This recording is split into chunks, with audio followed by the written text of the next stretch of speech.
Story time about how I saved a life. 2 weeks ago was my, I believe, 14th year or anniversary of when I like to say I saved a life. My name is Maria, by the way. A lot of you might not know me. I am obviously multiracial. I was adopted. It has been the best blessing ever. My parents are so amazing.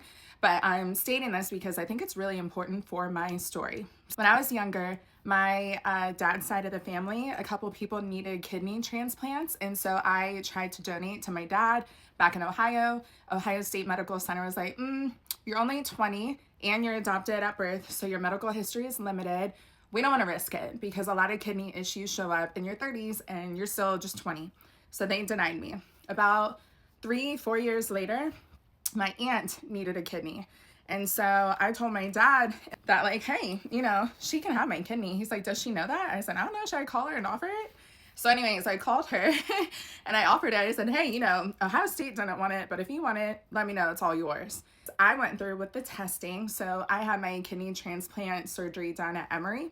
I feel like I kind of just spoiled the story, but anyways, so I got tested and I ended up finding out that I was a match. I remember calling her. I think it was around the holidays. I think like my cousins, my uncle was in the car. And I was like, hey, I have great news. Like, I'm a match. And I think, I don't know, I think we also started crying.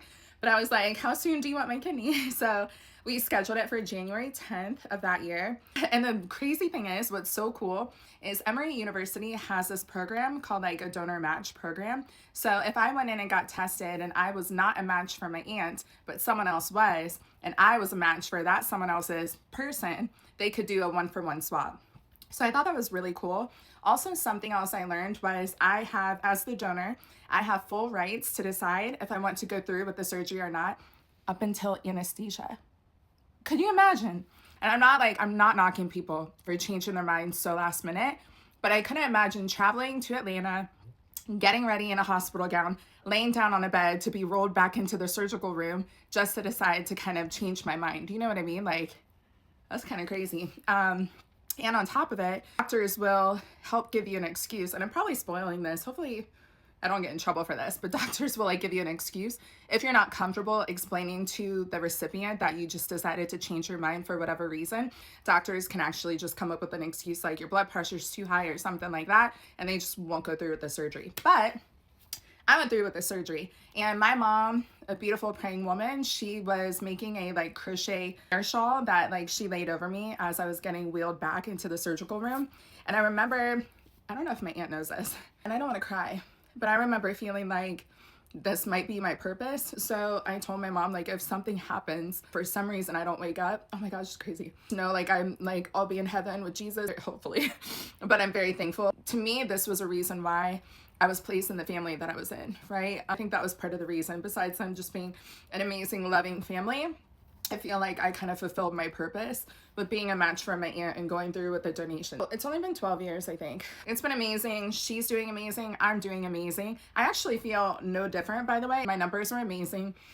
I remember I was up walking around the hospital the day after, just on Tylenol. I didn't need the heavy drugs, although I did try a perk because I was like, gosh, if I could feel nothing, that would be amazing. Oh my gosh, I immediately threw up, and then that hurt my incisions even more. So yeah, that's kind of my story. But here's another caveat. Other thing that at least the state of Georgia, I believe, offers, or maybe it is just Emory University.